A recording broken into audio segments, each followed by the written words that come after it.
Hey, everybody, and welcome in. It's the Poor Man Fantasy Football League podcast. We're the fantasy football show that gives you a peek inside the life and times of our Dynasty League.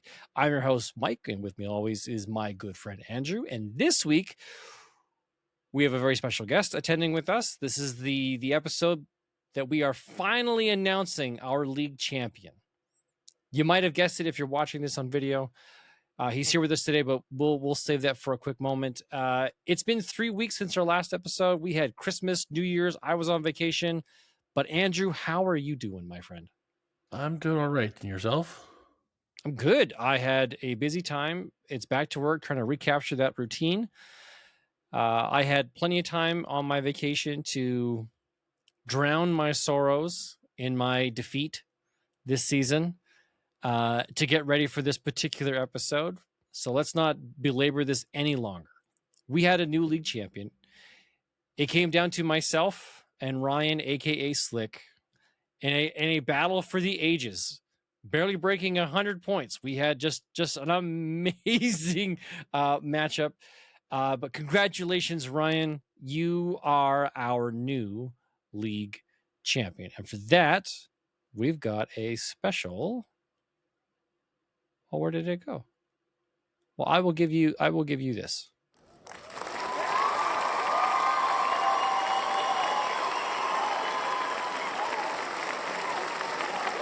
Thank you. You're welcome. You got Oh, please. You got it all, man. Sit down. It's okay, guys. You don't have to stand up.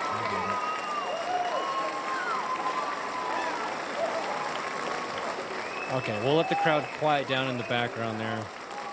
Let them mollify over your success. It was great. It was a tough matchup. We both went in.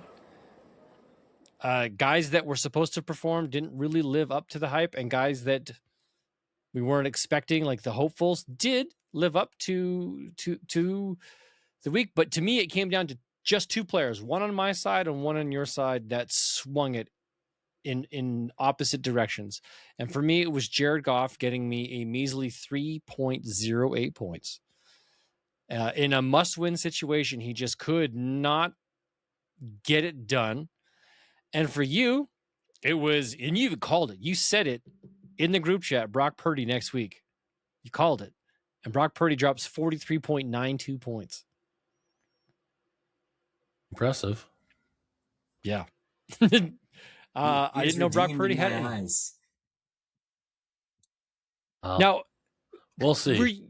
Were you confident with Brock Purdy as your start going into the week?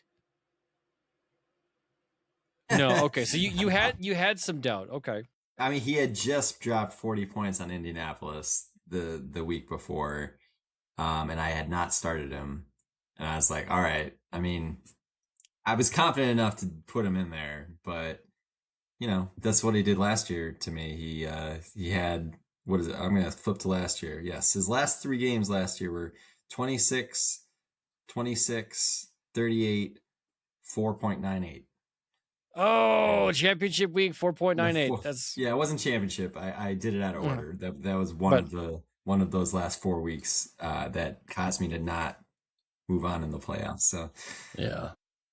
So you know, you never know what can happen, but he earned the start for sure. So I was happy to give him a chance, and he'll be your boy next year.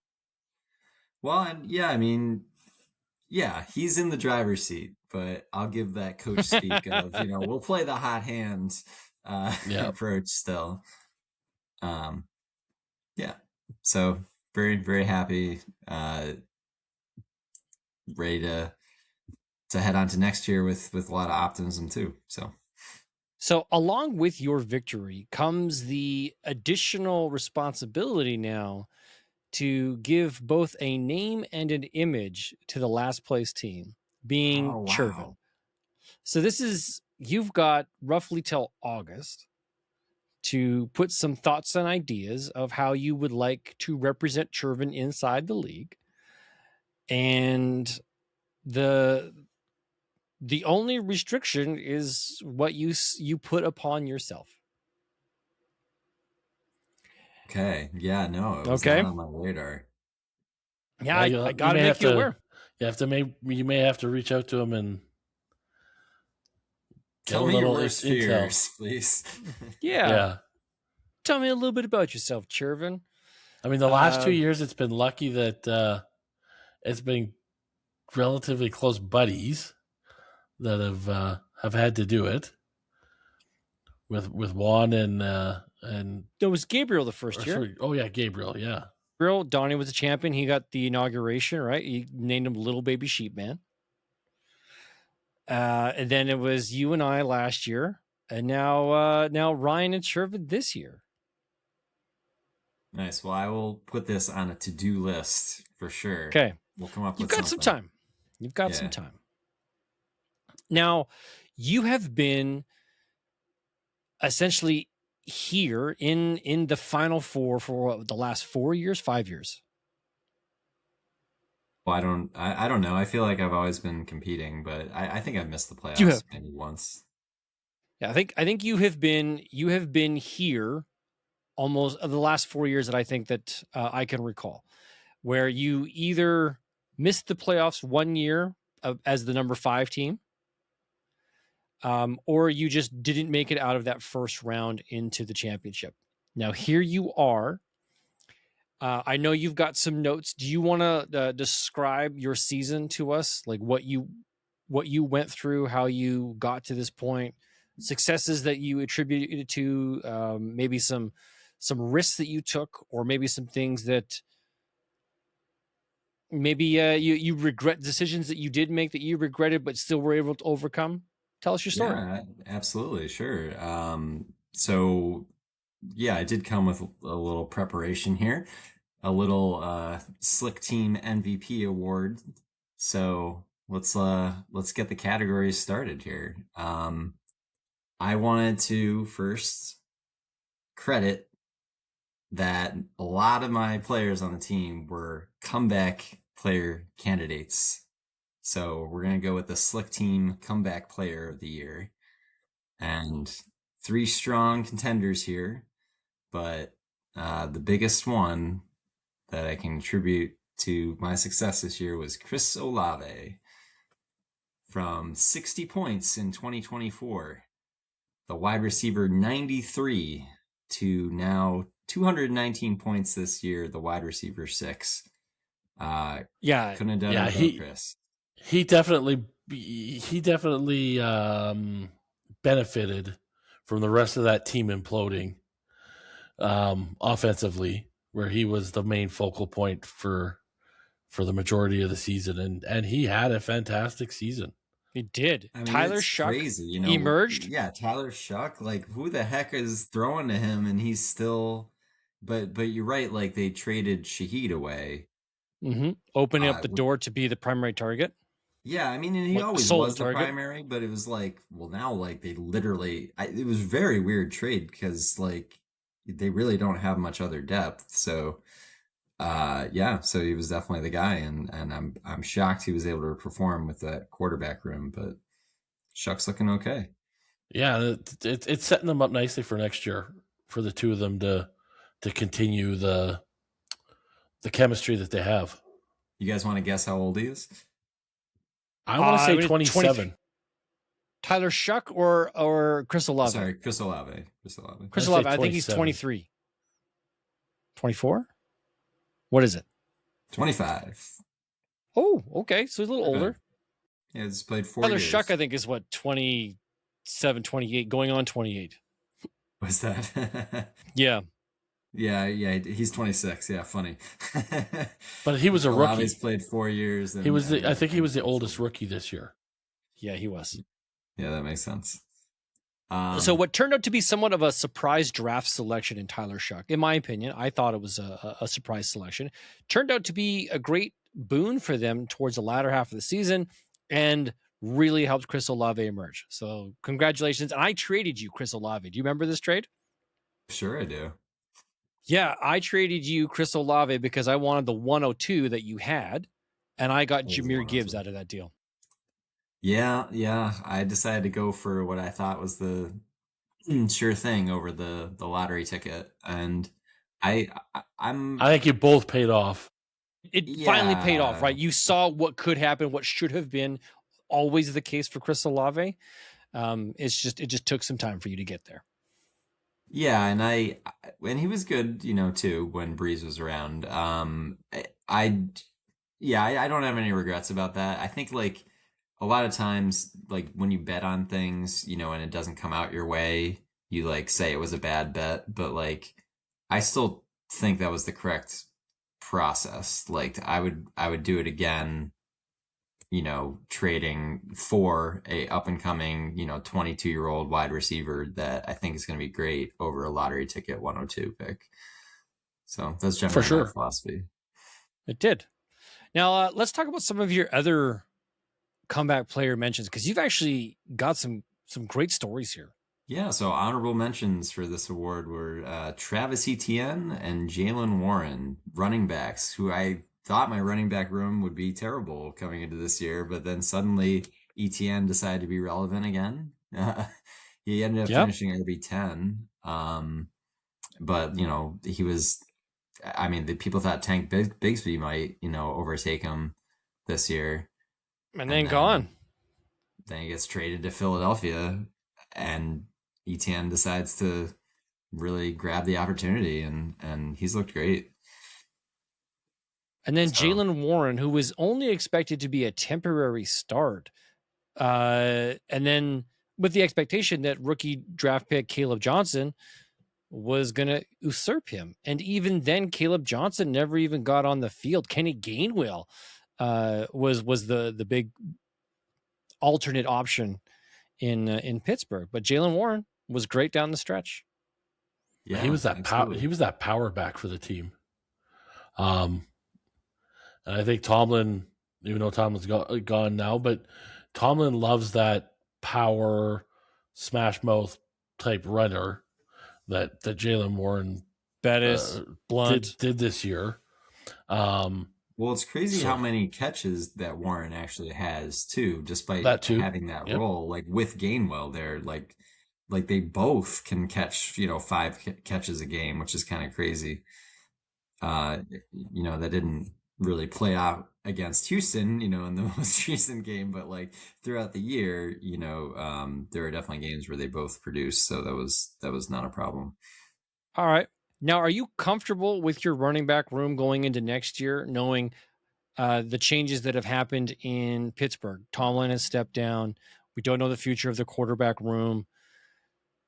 That, to me, that puts a question mark on Jaylen Warren and the other assets there. But Travis Etienne, I think I would be confident in having him on my roster for next year, knowing the success he had this year with the Jaguars, who seem to be on a massive uptick. Yeah, I really don't know what's going to come up next year with that, but I do have Kyron Williams and I do have Quinston Judkins. So I think your running back room is pretty you're secure. Okay. I think I'm doing pretty good. Looking good. All right. All right. So next up was most valuable trade. Now, just twist the knife. You know what though? It wasn't that bad.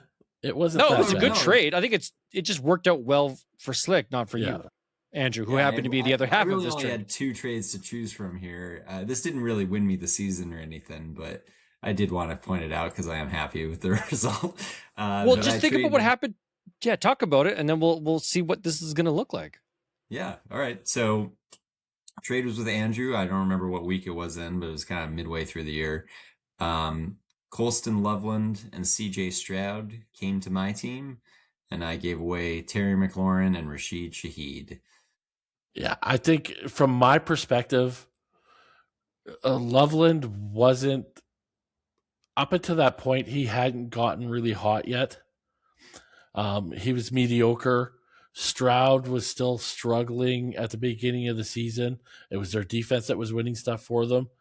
And then it almost seemed like Andrew Luck, I trade him away and both guys got super hot for you. Watching the game the other night, Monday night, the only guy that was getting the ball thrown to him was Loveland. Yeah. He was getting all of the love. Wait. That calls for this. Hang on. You made a Loveland joke? He's getting all the love? There okay. you go. Yeah, dad joke. But you know what? Like Rashid Shaheed and McLaren, I still stand kind of behind that. They could have gotten just as hot. Yeah, Jaden Daniels went down. That hurt McLaren. We thought the Shaheed trade to Seattle was going to pay off, but they still just hyper targeted JSN. So this could be, you got to wait till next year. Let's see what comes out of them. Yep. But I'm on Ryan's side in this case. You got a cold start out of Stroud and Loveland. You moved on. You took the risk to say, like, I'm going to get these proven assets, guys that should be better for my team, because you needed those assets. And now Slick, after coming off a championship, you're going into next year with a young quarterback and essentially a second-year tight end that could level up based upon what we saw here. Like, I'd be excited for that. So I got a question with regards to it.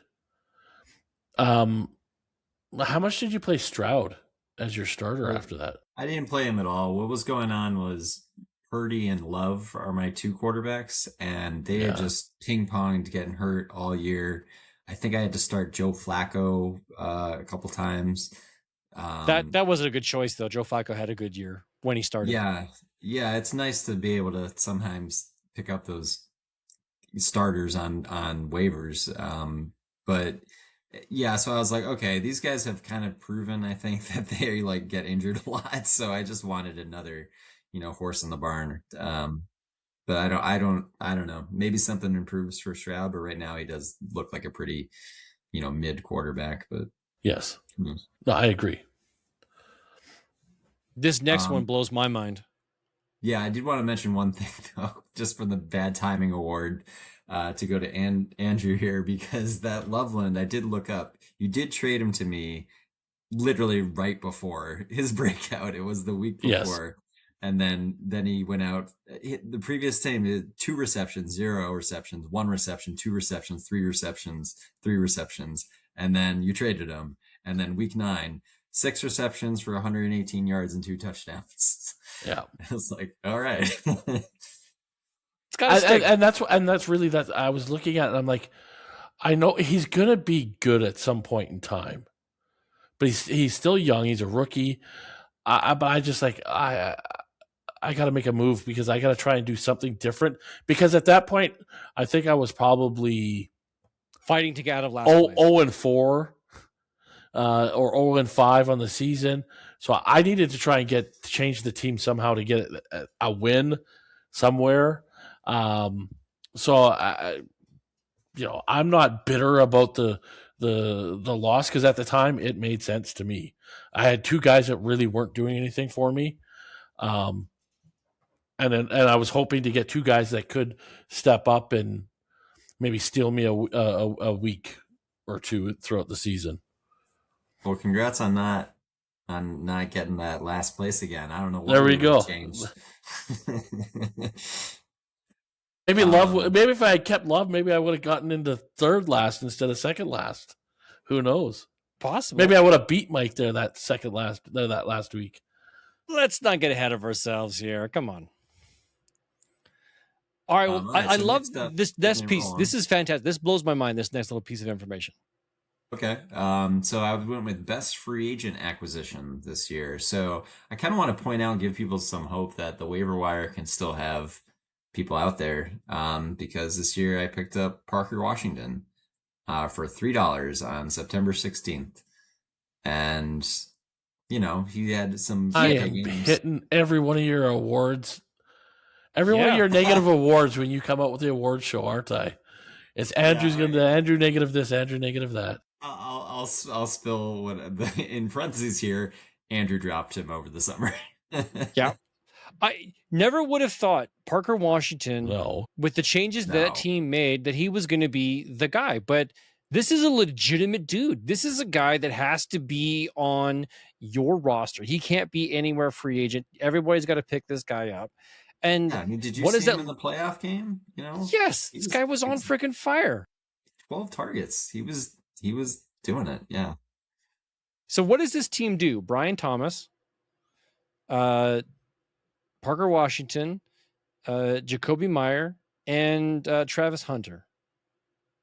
And They just Hunter extended. was I hurt. haven't heard, the contract situation, so I think that's really Okay. So what comes down to like Jacoby. Do you know his deal? Jacoby's 3 years, Oh, okay. right? So he's got good for 3 years. Travis Hunter, first round selection, he's got 4 years with a 5th year option, right? So he's got 4 years, let's say, left. Could always move to cornerback. Parker Washington is 2 years.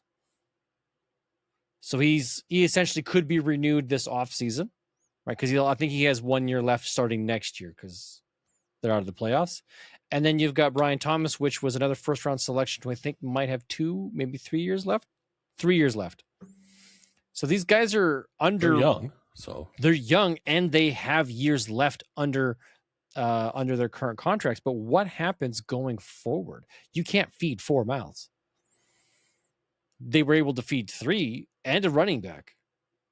I know the occasional tight end, but that's too much. Well, you're right. And then I also look at like the quarterback. Is he going to be there long term? Oh, he signed a big multi-year, big money deal, and Plus, he they just finished got to the playoffs, Yeah, he just had an absolutely stellar year. They won 8 games by 19 points, 8 games in a row, and only lost in the playoffs. Okay, let me remind you guys of 3 years ago, 4 years ago, when they did their little magical run in the playoffs, and I think they went to the division championship and lost in the division championship. And then what did they do for the next 3 years? Squat until this year. Are we talking about the Jaguars? Yes. Brand new first-year head coach. No, I get that. But Changes that's where though that's why I brought up the quarterback is I'm not totally sold on Lawrence. I want to see a second year, like 2 years in a row where he does really well. Yeah, because he did really, really well when they went to the conference championship, and then the next 2 or 3 years he just faded back into the obscurity. Into obscurity, and maybe it was just changes with the team, trying to get to know the newer guys and stuff like that. But it just I put him in like the Daniel Jones and the guy in Seattle, Sam Darnold. Prove to me that you are the elite quarterback. And then you know what, Parker Washington, yeah, of course, maybe next year and the year after he has phenomenal next 3-4 years. But for me, the jury's still out on Lawrence. Trevor Lawrence. Okay. Yeah. Well, how did Lawrence finish this year, Ryan? You were just mentioning it. Well, he was the number 4 QB actually. Yeah, and wow, and I think the year that I think the year that they went to the conference final, he was like 2 or 3 as well, but then probably dropped down to 10 or 15 the other 3 years. And I just like I said, I'm just cautious about it. And we'll see. All right, and I got one more. We already touched on this a little bit, but I'll throw in some other tidbits. Most valuable performance has to go with Brock Purdy, who got the 43.92 points in the championship to help propel me over Mike there. And just to give another waiver story, Brock Purdy came off of waivers for $0 back in December 2022. So, who was he competing with that year? Was that? Who was he competing with for the starting job that year? Was it Trey Lance? Yes. Who got injured? Trey Lance? Because Trey Lance was hurt right at the beginning of the year. And then somebody else came in, got hurt. Was that Garoppolo? Yeah. Yes. Probably. So yeah, okay. Trey Lance got hurt. Garoppolo came back in to start. And then Purdy took over when Garoppolo really did nothing, and I think he got hurt too. It was basically like that guy that started for Minnesota this year, like you never heard of. I can't even remember his name. Do you guys know him? He threw that terrible interception when he was falling down, and he just kind of like threw it up to the defense, and they scored a touchdown. Yeah. Oh, We talk come about on. JJ McCarthy, number 9. No, because everyone knows him. Yeah. Was that the guy that came in the fourth string quarterback? Max or something. Max Brosmer. Oh yeah, okay. So yeah, see, you barely even realize that Max Brosmer made a start this year. That was like what Purdy was like. It was like no one had heard of him, and they're like, "Oh, someone just got injured, so this guy Brock Purdy is going to start." And I just happened to he be did in really need of a quarterback, so I'm like, whatever, I'll just pick him up, and who knows, Throw him on the maybe. bench. And he finished off that year really strong. My guy this year is Quinn Ewers, quarterback for the Miami Dolphins. In his one appearance where he won over the Tampa Bay Buccaneers, he won 20-17. He scored 18.28 points. Yeah, for the guy's first game, that's great. Yeah, that's really good. I'm very excited. So maybe he'll be the next Brock Purdy. Yeah, I mean, like in Superflex, I think people probably know these guys, but like, like, we're not paying attention to Quinn Ewers. We're a single quarterback league, with only 10 teams. So so exactly, like there's 10 quarterbacks that are relevant in our league. Maybe like 13 quarterbacks that are relevant in our league because that's all we need. Outside of injuries or waiver or bye weeks and stuff like that. But in a super flex league, you get a 10 or 12 team league. In our 12th league, there's 24 quarterbacks that got to get of the 32 that play every week, right? So you're picking those third string quarterbacks in hopes just that in case things come up. Yes. Yeah. He doesn't even have a Miami Dolphins picture in Sleeper. He's got a Texas Longhorns. Yeah, he does. That's right. There we go. Yeah, because he was a healthy scratch most weeks. Yes, but you know what? He's probably earned himself the roster spot for next year. He's probably worked himself into, I'm going to compete, and the spot's probably mine to lose going into training camp, because I don't think Tua is going to be the main guy next year.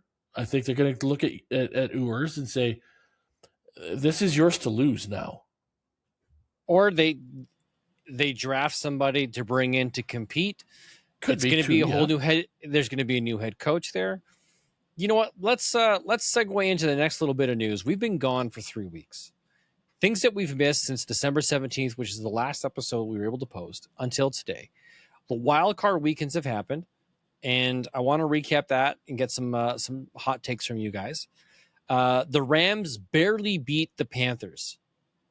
I was surprised by that. I thought it was going to be a slaughter. It was not. Bryce Young and that team showed up.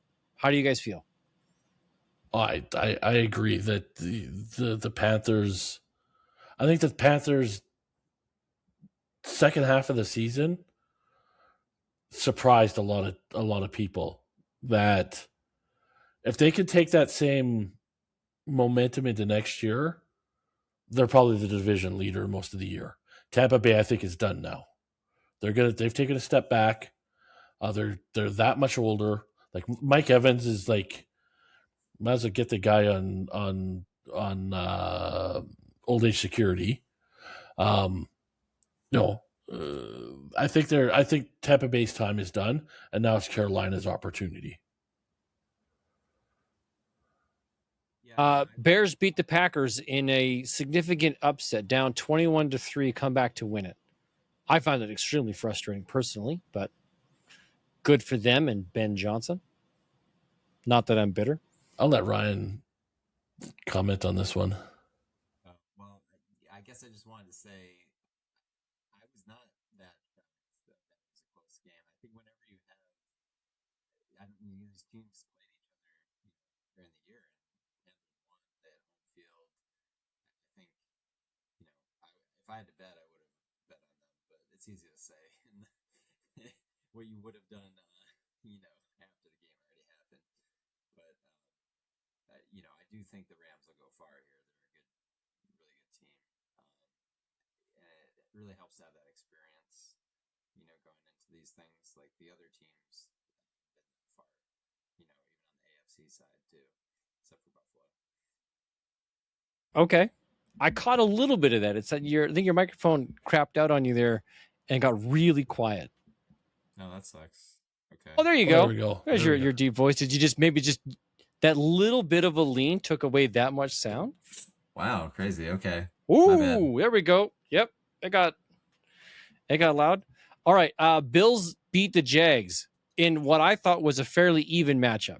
I again, going back to their magical year, the Jags, coming from nobody expected them to. Everybody expected them last place in their division. I mean, that division just blew up on itself, and they were the only one that kind of staved off the onslaught. But for them to step up against the Bills and almost took them out, it was a close game until the halfway through the fourth quarter. It came down to a interception, right? That sealed the deal. That just said, okay, like, and it wasn't even like a direct interception. It was a receiver tip ball in the air. Yes. Yeah. But again, will the Jags do replicate it again next year?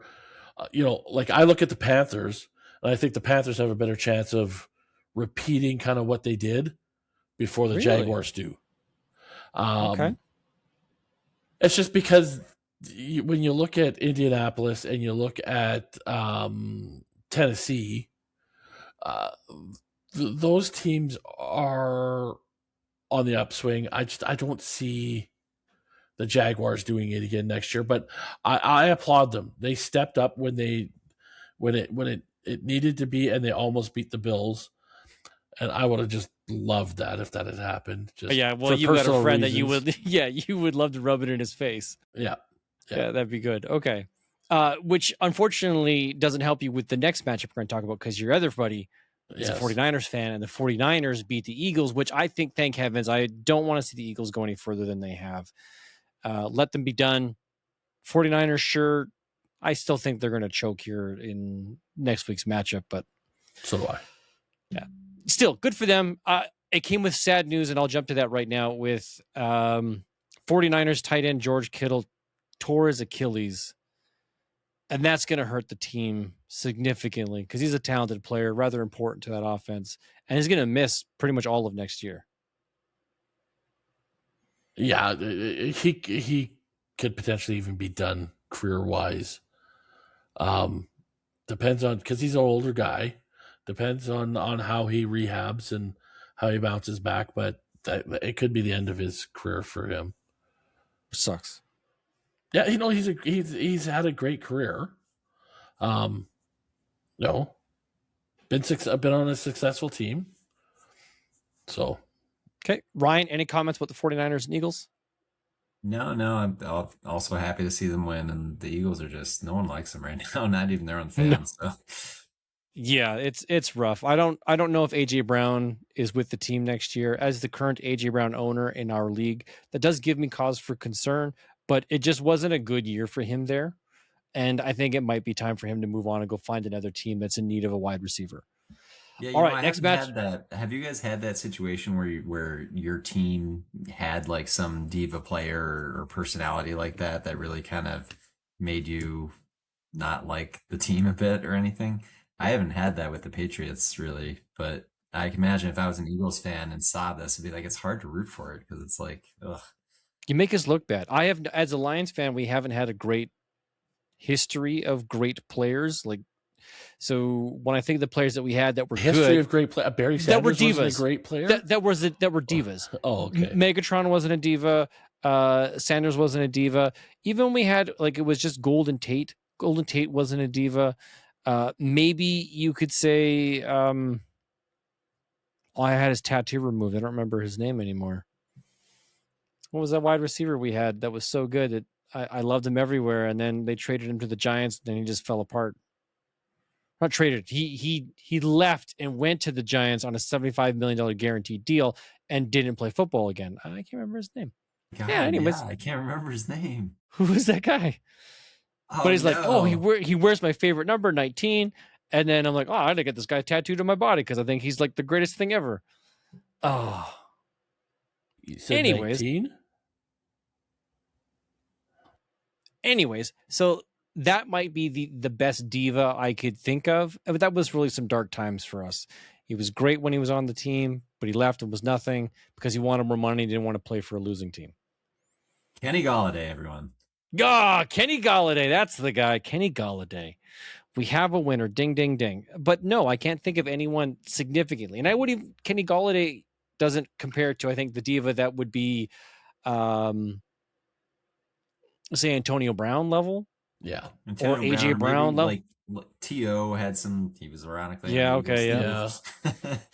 Fair enough. You know what, Ryan, you're 100% right when you say, when guys act like that, like OBJ, tough to really tough to if you were a Cleveland fan at the end and OBJ was there acting like the fool he was, it makes it tough to root for your team because you know he's going to be such a distraction. It's going to hurt the team. They're going to lose games because of his whiny crybaby baloney, and it makes it tough to, hey, how do you get behind the team and put money into the team and buy jerseys or buy tickets to the games and all of that when guys act like that? Who quit in the Antonio Brown, like in the middle of the game? Yeah, took his everything off and gave the big peace sign and walked off. That was playing. What, it was Tampa Bay?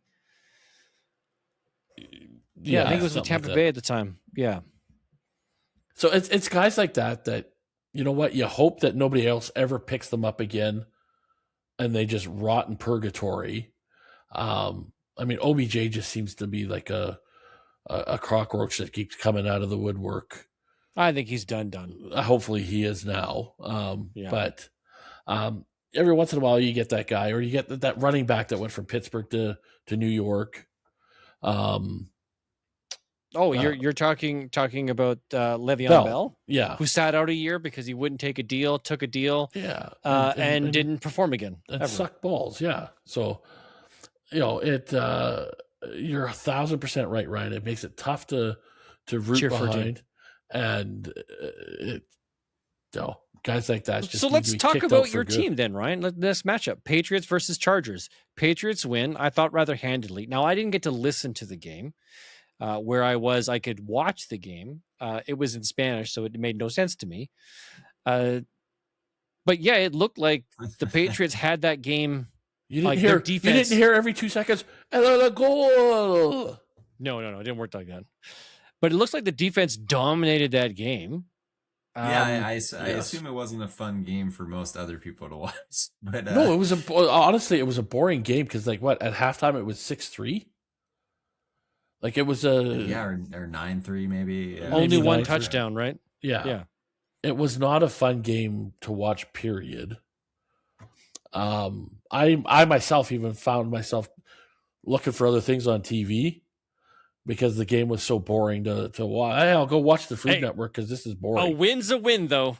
I know it is. It's too bad. And you know what? Too bad because it was a good game because of good defenses. I don't think the teams played poorly. I think the defense just dominated both sides of the ball.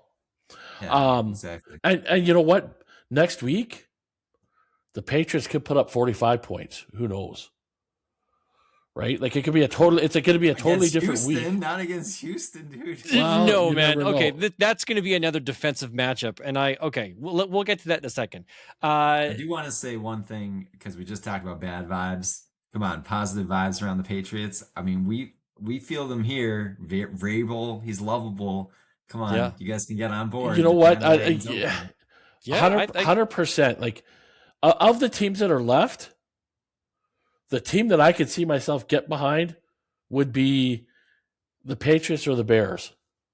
Nobody expected either of those teams to make the playoffs. Fair. And they had very good seasons, especially in the second half of the year. So you know what?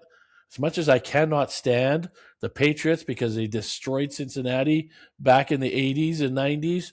And the Bears, the only good thing about the Bears was 85. So but you know what? That's great, Andrew. I get behind them. You made my night. Thank you. Come on. Okay. The weather's cold, but come on in. All right, last matchup. Texas beat the Steelers, of course. I didn't think that was even going to be a real matchup. It made sense, even though CJ Stroud had 4 fumbles and 1 interception, which is ridiculous, and still won the game. But good for them. Seahawks had a bye. Broncos had a bye. Fell apart. Oh, that was the worst game they probably had, and yeah, it was. You could see in the fourth quarter that Aaron Rodgers quit. He quit on that team. He's yelling at other players. He's yelling at the linemen.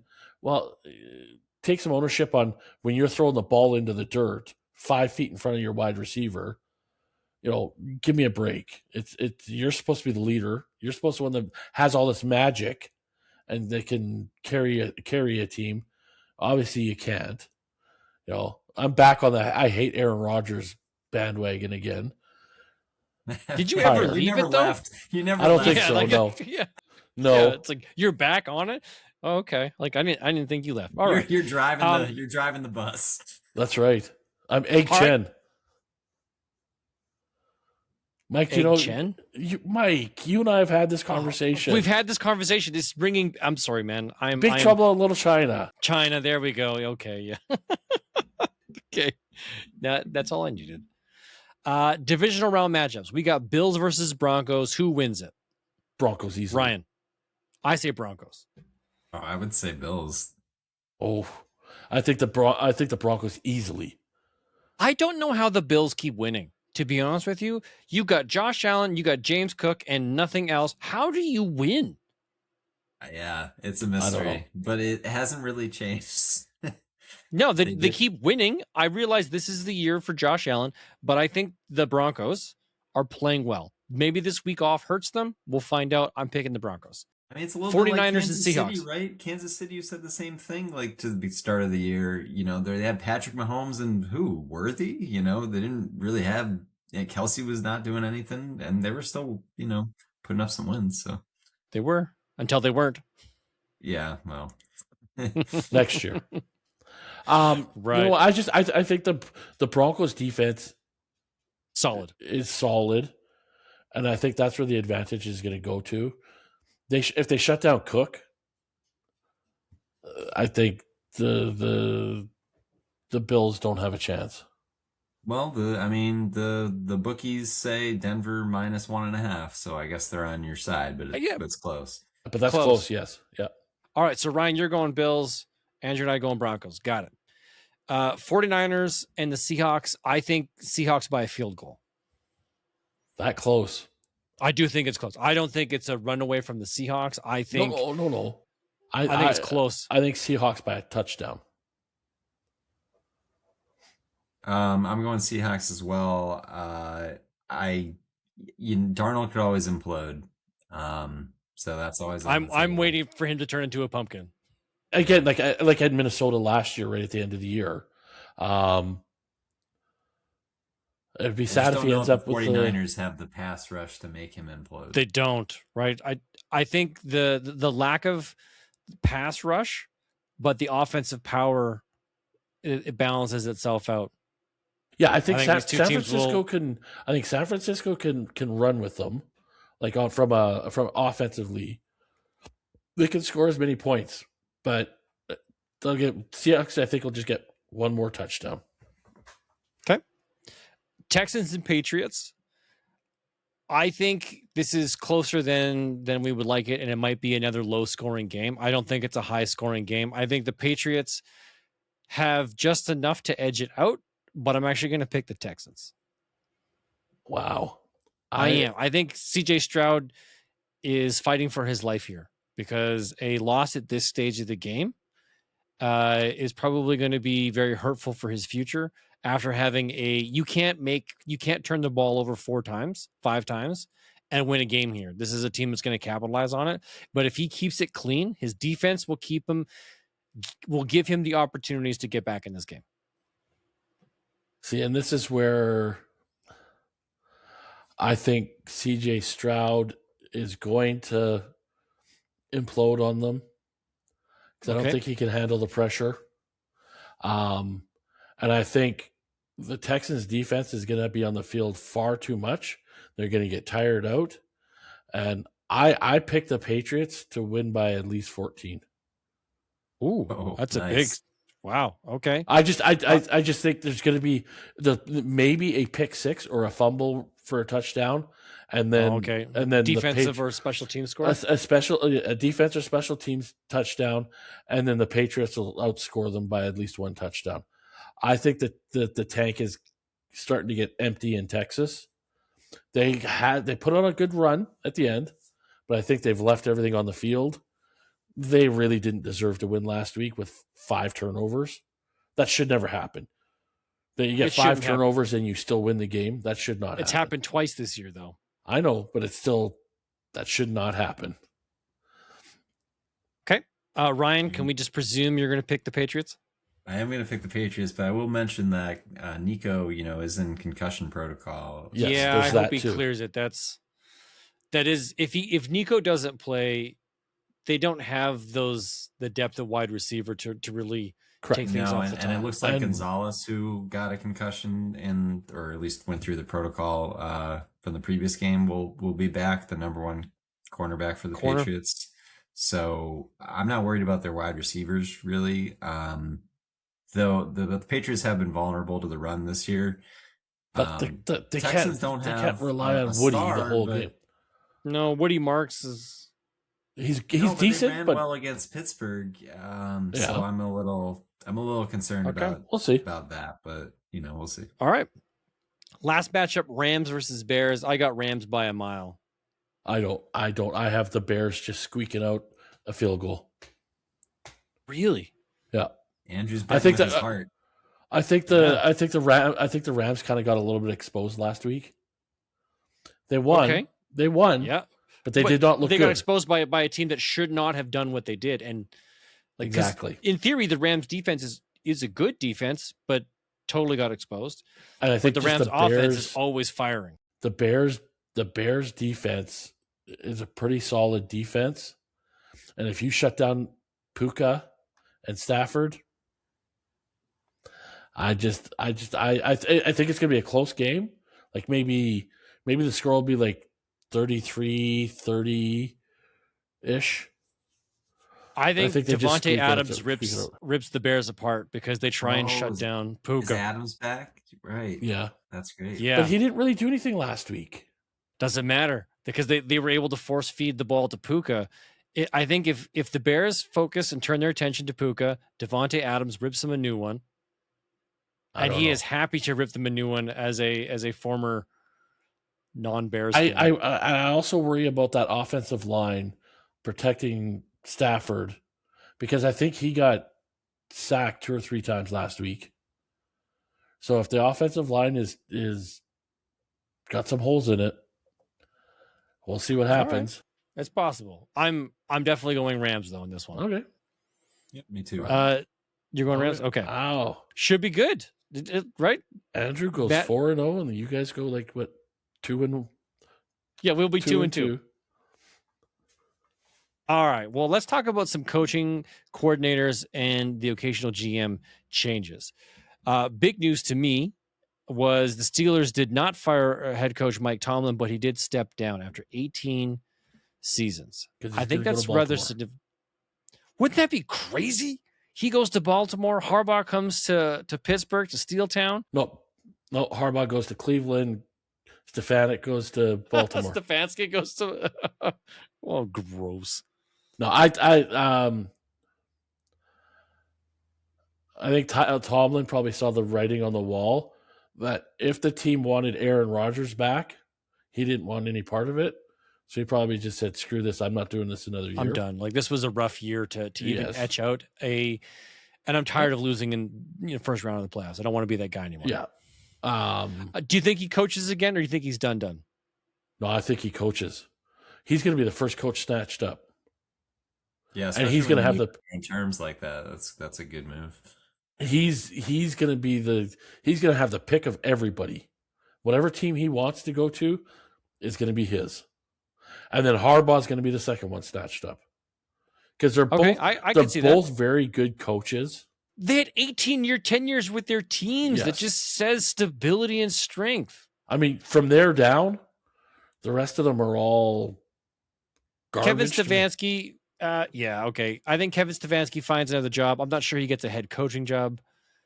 He did okay for Cleveland, but I'm not sure if it's head coach worthy yet again. No. You know, what was his tenure in Cleveland? I don't really follow head coaching. 2 years, I think. Was it 2 years? Yeah, he wasn't there for very long, but he also had like 18 different quarterbacks.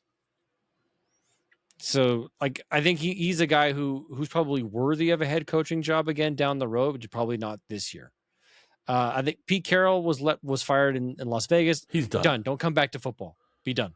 Yeah. Chip Kelly was fired. You're done with NFL football. Go back to college. You're done. This is Vegas is somewhere I could see Harbaugh go and excel. They're a team that could be on the up and rising. And he work his magic with a young quarterback, a young tight end, a young running back, and that team could be good. Come bring some culture in. Yeah, yes. Revamp everything. Like, that's a good opportunity. You got Max Crosby in there for a psycho on defense like Ray Lewis was for him. I think he could do wonders in Vegas. Okay.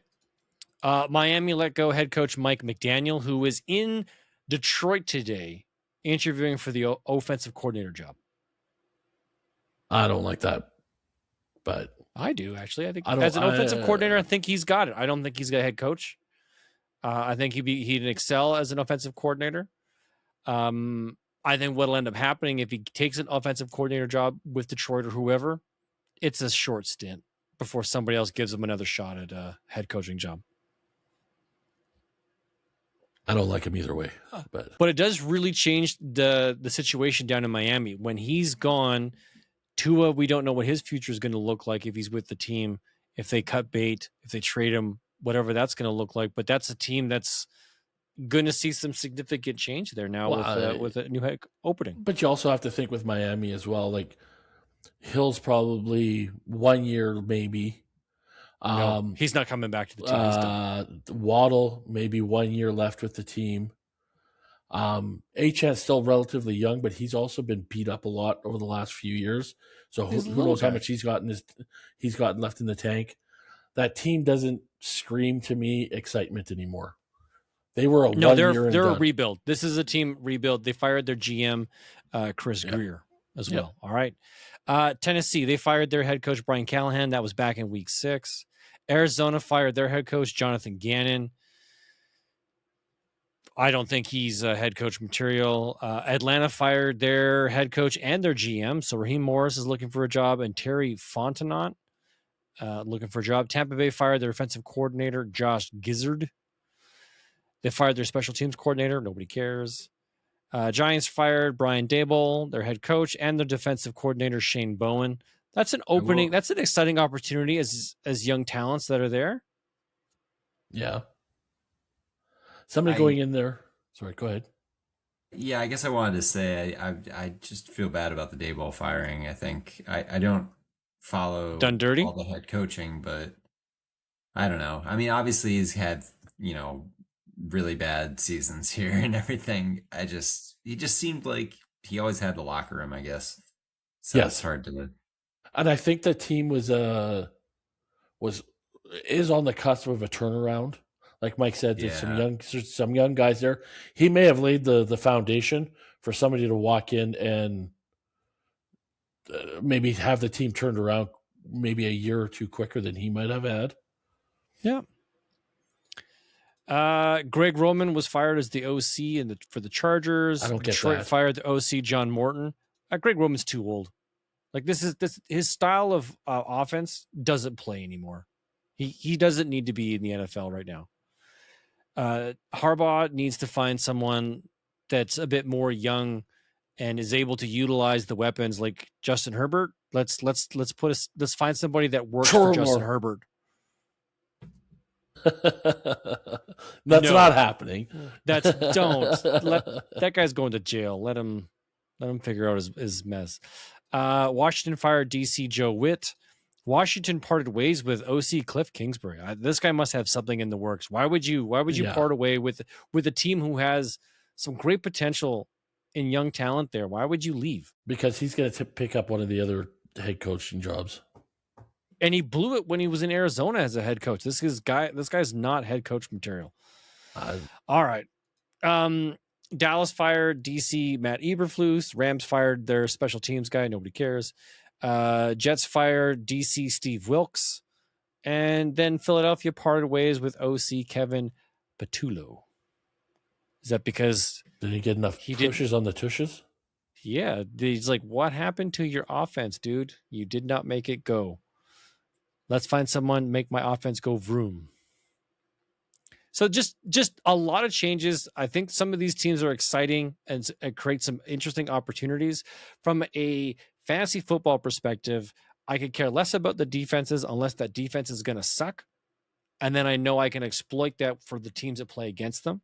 And from the offensive side, I want offensive talented guys that can maximize my fantasy point potential. That's why I pay attention to coaches and offensive and defensive coordinators, is where are the gaps going to exist that I can take advantage of? What does that mean for my assets? Who could I potentially trade for in the offseason? Buy low, kind of high up, like buy low now with potential high opportunities. That's kind of why I bring this up. Oh, fair enough. And that kind of brings us to the end of this week's episode. Ryan, thank you very much for taking time out of your busy schedule to meet with us tonight and gloat and bask in the glory of your greatness. Thank you very much for that time and opportunity. Yeah, exactly. Couldn't pass up this honor, gentlemen. Thank you very much. I'll take another round of applause on the way out if you'd like. They're sitting there waiting for you.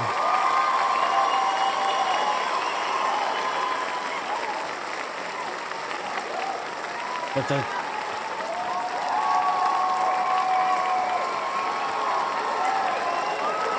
I love that you have the one that goes on to the. That's weird. Yeah. But that does bring up. Condolences, my yeah. Hey, it was heartbreaking to lose.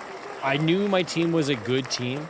Had I made one player choice difference, I would have gotten it would have been a closer matchup. And that was just my quarterback. It was Dak Prescott or Jared Goff. And I'm thinking, oh man, it's got to be Jared Goff. This is a guy who's going into a must-win situation. Things are going to go his way. And nope, it didn't. Yeah.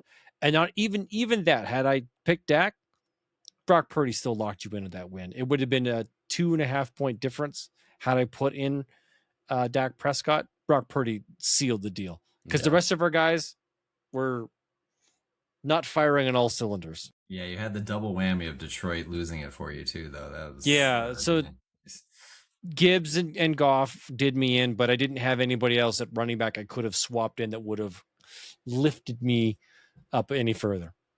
I was confident with my lineup, just disappointed with the result. Yeah. One thing that I brought it up a few weeks ago. I mean, it was out in the chats, and something that now with fresh blood winning, the whole thought of, hey, winner 2 years in a row and we blow up the league and redraft all new teams. With Ryan's powerhouse, that he has an opportunity now to go back to back.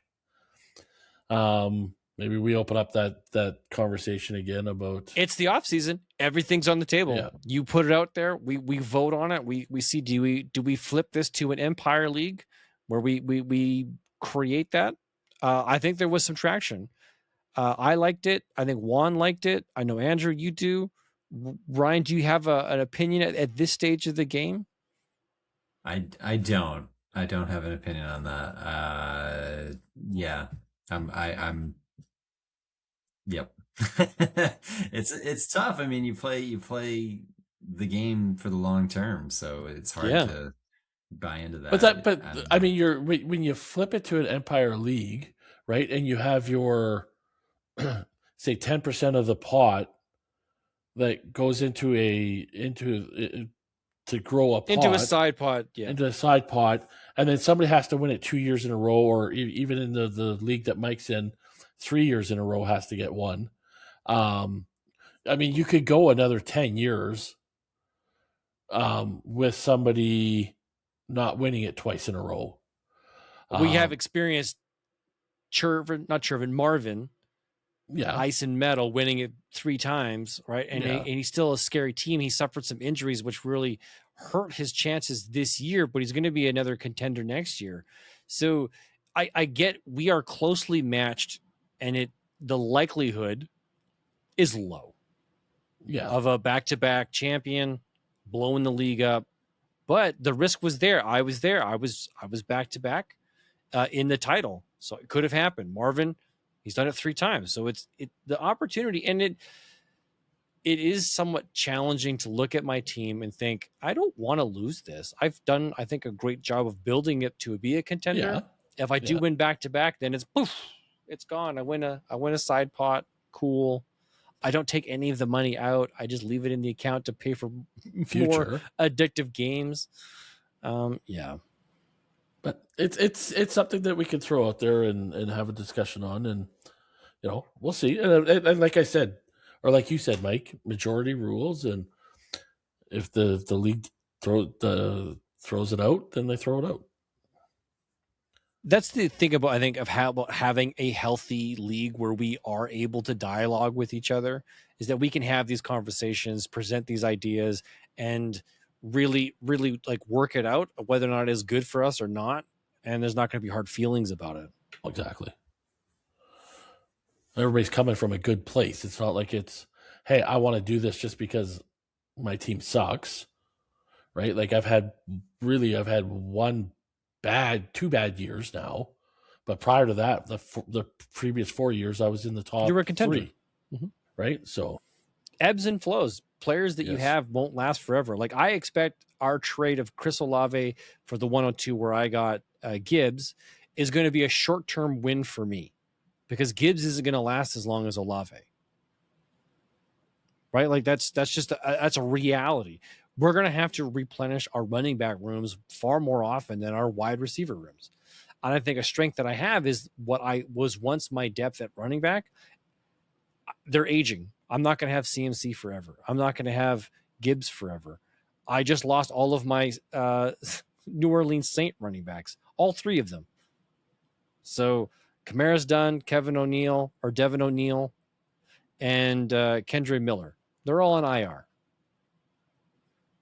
They might not even be on the team next year. So I lost James Conner. Yeah, so things change quickly.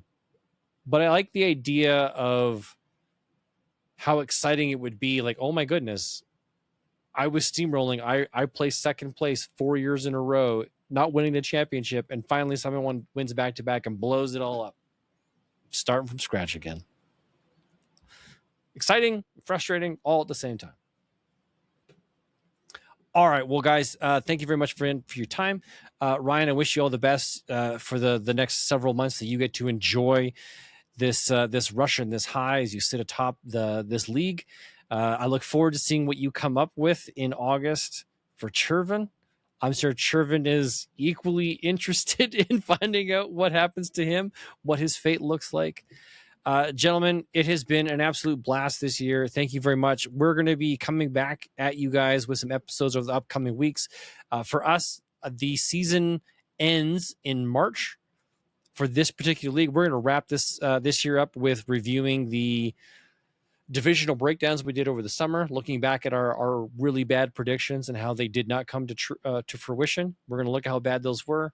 We're going to get ready for the Super Bowl and settling up on some bets. Right now, Andrew is leading 11-5. I've got some serious work to do. And then we're going to take a little bit of another break before the new season starts, and we start looking towards the rookie draft and free agency, which comes up in March. So stay tuned. We'll do some posts. I'll let you know what the schedule is going to look like. But until then, guys, enjoy the rest of your week and the games this weekend. From one poor man to another. Remember, if it's not fun, it's not worth doing. Good night, everybody. Have a great week, everybody. Night.